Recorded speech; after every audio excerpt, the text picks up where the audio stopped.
Hi friends, welcome to my channel Snigdha వంటలు.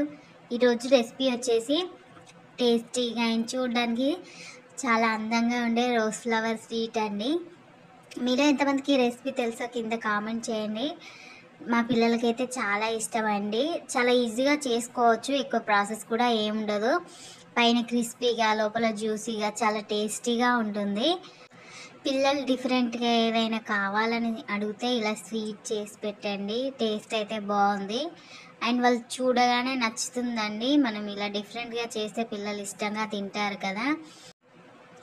ఒకసారి నేను చెప్పే ప్రాసెస్లో చేసేయండి, టేస్ట్ అయితే బాగుంటుంది అండ్ ఇంట్లో అందరికీ నచ్చుతుంది. దీనికోసం అయితే 1 కప్పు వరకు మైదా పిండిని తీసుకోవాలి. మీరు మైదా ప్లేస్లో గోధుమ పిండిని కూడా తీసుకోవచ్చండి, కానీ గోధుమ పిండిని ఆయిల్లో వేయించి తీసుకోండి. నేను 1 కప్పు వరకు అయితే మైదా పిండిని తీసుకుంటున్నాను. 1 కప్పు మైదా పిండికి 3 స్పూన్ల వరకు నెయ్యిని వేసేసుకోవాలి. నెయ్యి అనేది కొద్దిగా హీట్ చేసి వేసుకోండి. నేను 10 రూపీస్ ప్యాకెట్ ఉంటుంది కదా, జిఆర్బి వాళ్ళ నెయ్యి, ఆ ప్యాకెట్ మొత్తం వేసేసాను. 2 కప్పుల మైదాకైతే 6 స్పూన్లు లేదా 7 స్పూన్ల వరకు నెయ్యిని వేసుకోండి. ఇలా నెయ్యి వేసుకున్న తర్వాత మొత్తం పిండికి నెయ్యి పట్టేలాగా బాగా కలిపేసుకోవాలి.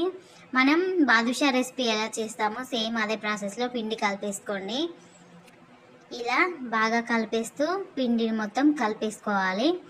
నెయ్యి అనేది మైదాకి మొత్తం పట్టాలండి. ఇప్పుడు చూడండి, ఇలా మనం ఉండకడితే పిండి అనేది ముద్దకి రావాలి.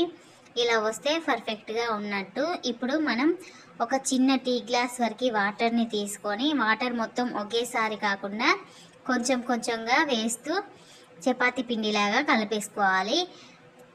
మరీ గట్టిగా కలపకూడదండి. ఈ పిండి అనేది కొద్దిగా సాఫ్ట్గానే ఉండాలి. ఇలా వాటర్ని కొంచెం కొంచెంగా వేస్తూ ఇలా కలిపేసుకోవాలి. నాకు చిన్న టీ గ్లాస్ వరకు వాటర్ సరిపోయింది 1 కప్పు మైదా పిండికి. ఇలా కలుపుకున్న తర్వాత ఒక 1 స్పూన్ వరకు ఆయిల్ని మొత్తం పిండికి అప్లై చేసి ఒక 10 నిమిషాల వరకు పక్కకు పెట్టేసుకోండి. 10 నిమిషాల తర్వాత చూస్తే పిండి కొంచెం సాఫ్ట్గా అయింది కదా. మళ్ళీ ఒకసారి కలిపేసుకోవాలి. ఇప్పుడు పిండిని 4 ముద్దలు చేసి పక్కకు పెట్టేసుకోండి. ఈక్వల్ పార్ట్స్గా చేసుకోవాలి. ఇలా 4 ముద్దల వరకు చేసి పక్కకు పెట్టేసుకోండి. ఇప్పుడు ఫ్లోర్ పైన పిండిని పెట్టి కొద్దిగా పొడి పిండిని చల్లుతూ చపాతీ కర్రతో రోల్ చేసుకోవాలి. మరీ మందంగా కాకుండా మరీ పలుచగా కాకుండా మీడియం సైజులో రోల్ చేసుకోండి. బాగా మందంగా రోల్ చేసుకుంటే మనకి గులాబీ పువ్వులు అనేది లోపల వరకు కుక్ అవ్వండి. కొద్దిగా పలుచగానే రోల్ చేసుకోండి. నేను ఇలా మీడియం సైజులో ఉన్న గ్లాస్తో రోల్ చేస్తున్నాను. ఇలా 4 వరకు వచ్చాయండి మనం చేసుకున్న ఒక చపాతీకి. ఇప్పుడు ఇలా మధ్యలో ఉన్న ఎడ్జెస్ని తీసేసి ఇలా ఒకదానిపై ఒకదాన్ని వేసేసుకోవాలి. ఇలా నేను చూపిస్తున్నాను కదా, వేసుకొని ఇలా ఎడ్జ్ నుండి ఇలా ఫోల్డ్ చేసేసుకోవాలి. ఇప్పుడు ఒకసారి ప్రెస్ చేసుకొని మధ్యలోకి కట్ చేసుకోవాలి. చూడండి, ఇలా కట్ చేసి పక్కకు పెట్టేసుకోవాలి. మిగతా పిండిని కూడా ఇలానే రోల్ చేసి కట్ చేసేసుకోవాలి. మనం తీసుకున్న పిండికి 4 వరకు వచ్చాయండి. మనం ఎన్ని పెటల్స్ వస్తే అన్ని పెటల్ వేసేసుకోవచ్చు. నేను తీసుకున్న పిండికి మాత్రం ఇలా 4 పెటల్స్ మాత్రమే వచ్చాయి. ఇలా వీటిని కూడా ఎడ్జెస్ తీసేసి మనం తీసుకున్న పిండి ఉంది కదండి, ఈ ఎక్స్ట్రా పిండిని ఇంకొక పిండికి కలిపేసి ఒత్తేసుకోండి. వీటిని కూడా ఇలానే రోల్ చేసుకొని మధ్యలోకి కట్ చేసుకోవాలి. ఇప్పుడు ఈ పెటల్స్ని కొద్దిగా స్ప్రెడ్ చేసుకోండి. అప్పుడు ఆయిల్ అనేది బాగా పీల్చి లోపల వరకు ఫ్రై అవుతాయి. ఇలా పెటల్స్ని బయటికి అనేసుకొని మీ చేసినవన్నీ పక్కకు పెట్టేసుకోండి. నేను మిగిలిన పిండిని ఈ చపాతీ ముద్దకి కలిపేసుకున్నాను, అందుకే 5 పెటల్స్ వరకు వచ్చేసాయి. ఇలా అన్నిటినీ చేసి పక్కకు పెట్టేసుకోవాలి. చూడండి, అచ్చం గులాబీ పువ్వుల్లాగే ఉన్నాయి కదా షేప్ మాత్రం. ఇప్పుడు ప్యాన్ పెట్టి డీప్ ఫ్రైకి ఆయిల్ వేసేసుకోవాలి. ఇలా లోతుగా ఉన్న ప్యాన్ తీసుకోండి, అప్పుడే గులాబీ పువ్వులు అనేది పై వరకు మంచిగా కాలుతూ ఉంటాయి. ఇప్పుడు ఆయిల్ అనేది హీట్ అయిన తర్వాత ఇలా మనం రెడీ చేసుకున్న గులాబీ పువ్వులను వేసేసుకోవాలి. మంటని మీడియం ఫ్లేమ్లో పెట్టి వేయించుకోవాలండి. అప్పుడే లోపల వరకు వేగుతాయి. లేదంటే పైన తొందరగా కలర్ వస్తుంది కానీ లోపల పిండి పిండిగా ఉంటుంది. మీరు మీడియం ఫ్లేమ్లో పెట్టి బాగా ఫ్రై చేసుకోవాలి. కొంచెం టైం ఎక్కువగానే పడుతుంది. ఇలా ఆయిల్ని గులాబీ పువ్వులపై వేస్తూ బాగా ఫ్రై చేసుకోవాలి. ఇలా మంచి కలర్లోకి వచ్చిన తర్వాత పక్కకు తీసుకోండి. అలాగే మిగతా గులాబీ పువ్వులను కూడా వేసేసుకోవాలి. అన్నీ ఒకేసారి కాకుండా ఇలా 2 to 3 4 వరకు వేసుకొని బాగా ఫ్రై చేసుకోండి. మిగతా గులాబీ పువ్వులను కూడా వేసేస్తున్నాను.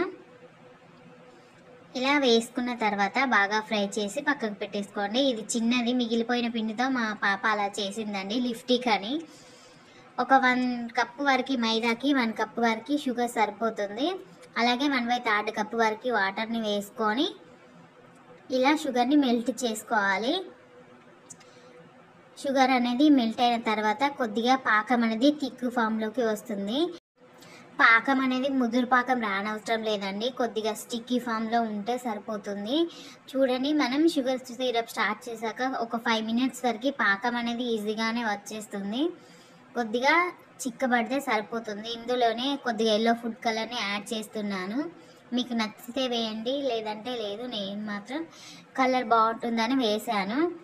ఇలా పాకం అనేది రెడీ అయిపోయింది. ఇప్పుడు మనం రెడీ చేసుకున్న గులాబీ పువ్వులను వేసేసుకోవాలి. ఇలా గులాబీ పువ్వులు వేసుకున్న తర్వాత షుగర్ సిరప్ మొత్తం వాటికి పట్టేలాగా ఇలా కలుపుకుంటూ షుగర్ సిరప్ని ఆ గులాబీ పువ్వులపై వేసేసి వెంటనే తీసేయాలండి, లేదంటే మెత్తబడిపోతుంది.